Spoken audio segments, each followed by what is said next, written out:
రాజమండ్రిలో జరుగుతున్న సినిమా షూటింగ్లో పాల్గొంటున్న సమయంలో ఎడమ మోకాలికి గాయం. మెరుగైన చికిత్స కోసం హైదరాబాద్లోని ఏఐజీ ఆసుపత్రికి బాలయ్య. ప్రాథమిక వైద్య పరీక్షల్లో ఆయనకు ఎడమ మోకాలి చుట్టూ రక్తం గడ్డకట్టడం, కండరాల చుట్టూ వాపు. బాలయ్య మోకాలి కండరాలు చీలి ఉండే అవకాశం. ఆర్థోపెడిక్ నిపుణుల బృంద పర్యవేక్షణలో ఆయనకు విస్తృత స్థాయి క్లినికల్ డయాగ్నోస్టిక్ పరీక్షలు. బాలకృష్ణ పాత హెల్త్ రికార్డులను కూడా దృష్టిలో ఉంచుకొని వివిధ విభాగాలకు చెందిన నిపుణులతో కూడిన మల్టీ డిసిప్లినరీ వైద్య బృందం పరీక్షలు. ఎన్బీకే 111 షూటింగ్లో గాయపడిన నందమూరి బాలకృష్ణ ఆరోగ్య పరిస్థితి పైన హైదరాబాద్ ఏఐజీ ఆసుపత్రి వైద్యులు హెల్త్ బులెటిన్ని విడుదల చేశారు. ఆయన ఎడమ మోకాలి చుట్టూ రక్తం గడ్డకట్టడం, కండరాల చుట్టూ వాపు ఉన్నట్లు గుర్తించారు. ప్రస్తుతం ఆర్థోపెడిక్ నిపుణుల నేతృత్వంలోని వైద్య బృందం డయాగ్నోస్టిక్ పరీక్షలు నిర్వహిస్తోందని, బాలకృష్ణ ఆరోగ్య పరిస్థితి నిలకడగా ఉందో లేదో తదుపరి బులెటిన్లో వెల్లడిస్తామని తెలిపారు. ఈ వీడియోని చివరి వరకు చూడండి. ప్లీజ్ లైక్ చేయండి, షేర్ చేయండి, అలాగే బెల్ బటన్ నొక్కి సబ్స్క్రైబ్ చేసుకొని స్కిప్ చేయకుండా ఎండింగ్ వరకు చూడండి. ఇక హెడ్లైన్స్ చూద్దామా? బాలయ్యకు అత్యంత సురక్షితమైన చికిత్స. బాలయ్య మోకాలి చుట్టూ రక్తం, వాపు, చిట్లిన కండరం. ఏఐజీ హాస్పిటల్కి ఎన్టీఆర్ వెళ్లే అవకాశం.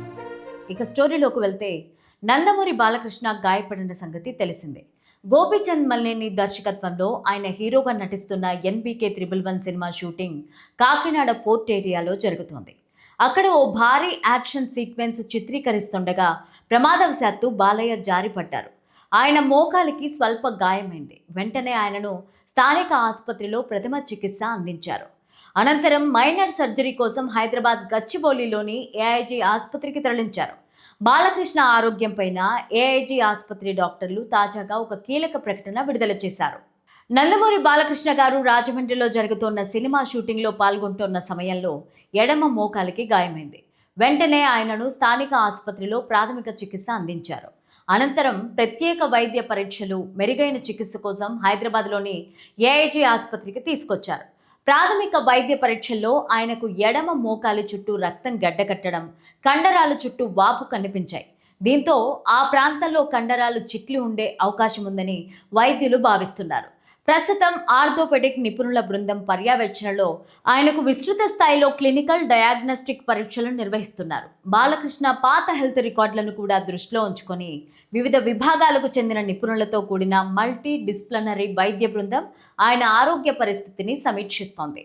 ఆయనకు అత్యంత సురక్షితమైన తగిన చికిత్స చేయడానికి సమగ్రంగా పరిశీలిస్తోంది. ప్రస్తుతం బాలకృష్ణ గారి ఆరోగ్య పరిస్థితి నిలకడగా ఉంది. వైద్యుల పర్యవేక్షణలో ఉన్నారు. అన్ని టెస్టులు పూర్తయ్యాక ఎలాంటి వైద్యం అందించాలనేది నిర్ణయిస్తారు. ఆయన ఆరోగ్య పరిస్థితికి సంబంధించిన తదుపరి వివరాలను త్వరలోనే అధికారికంగా వెల్లడిస్తారు అని ఏఐజీ హాస్పిటల్ తమ ప్రకటనలో పేర్కొంది. అయితే దీని ప్రభావం ఆయన రాబోయే ఇతర భారీ ప్రాజెక్టుల షెడ్యూళ్లపైన ఎలాంటి ఇంపాక్ట్ చూపుతుందో అని ఇండస్ట్రీలో ఆసక్తికరంగా మారింది. గోపీచంద్ మల్లేని కాంబినేషన్లో వస్తున్న ఎన్బీకే 111 చిత్రం పైన ఇప్పటికే అంచనాలు భారీగా ఉన్నాయి. ఈ సినిమాలో కాజల్ అగర్వాల్ హీరోయిన్గా నటిస్తుండగా మంచు మనోజ్ ఒక విభిన్నమైన కీలక పాత్రలో కనిపిస్తున్నారు. ఇక కాకినాడ రేవు ప్రాంతంలో నటీనటులపైన అత్యంత రిస్కీ యాక్షన్ సన్నివేశాలు చిత్రీకరిస్తున్న టైంలో బాలయ్య కాలి కండరాలకు గాయమైంది. ప్రాథమిక చికిత్స అందించిన అనంతరం త్వరితగతిన సంపూర్ణంగా కోలుకోవడానికి చిన్నపాటి శస్త్రచికిత్స మేలని వైద్య బృందం స్పష్టం చేసింది. అభిమానులు కంగారు పడాల్సిన పని లేదని, ఇది చాలా రొటీన్ ప్రొసీజర్ అని చిత్ర యూనిట్ భరోసా ఇచ్చింది. ప్రస్తుతం బాలకృష్ణ ఎన్నడూ లేనంత ఫుల్ బిజీ లైనప్తో ఉన్నారు. గోపీచంద్ మల్లేని ప్రాజెక్ట్తో పాటు దేవరా దర్శకుడు కొరటాల శివతో ఎన్బీకే 112 అనే భారీ యాక్షన్ డ్రామాను లైన్లో పెట్టారు. అంతేకాకుండా young and talented director Vivek Athreya కాంబినేషన్లో కూడా ఒక క్రేజీ ప్రాజెక్ట్కి ఓకే అయినట్టు టాక్. ఇక ఇప్పుడు బాలయ్యకు సర్జరీ జరగడం, కొంతకాలం పూర్తిగా విశ్రాంతి తీసుకోక తప్పకపోవడంతో ఈ తదుపరి ప్రాజెక్టులన్నీ కాస్త ఆలస్యం కానున్నాయనే ప్రచారం జరుగుతోంది. ఒక సినిమా షెడ్యూల్ మారితే దాని ప్రభావం తర్వాతి ప్రాజెక్టుల ప్రారంభ తేదీలపైన పడడం న్యాచురల్. అయితే బాలయ్య లాంటి మాస్ హీరోలు గాయాల నుంచి త్వరగా కోలుకుని సెట్స్ పైకి రావడం కొత్తేమీ కాదు. ప్రస్తుతానికి ఆయన పూర్తి విశ్రాంతి తీసుకుని మొదట పూర్తి కావాల్సిన గోపీచంద్ మల్లేని చిత్రాన్ని ఫినిష్ చేస్తారని సమాచారం. ఆ తర్వాతే కొరటాల శివ, వివేక్ ఆత్రేయ సినిమాలు వరుసగా సెట్స్ పైకి వెళ్తాయి. ఇక కొద్ది రోజుల ఆలస్యం జరిగినప్పటికీ ఆయన మునుపటి కంటే రెట్టింపు వేగంతో రీఎంట్రీ ఇచ్చి బాక్స్ ఆఫీస్ వద్ద గర్జించడం ఖాయం. సో బాలయ్య బాబు గారు, గెట్ వెల్ సూన్.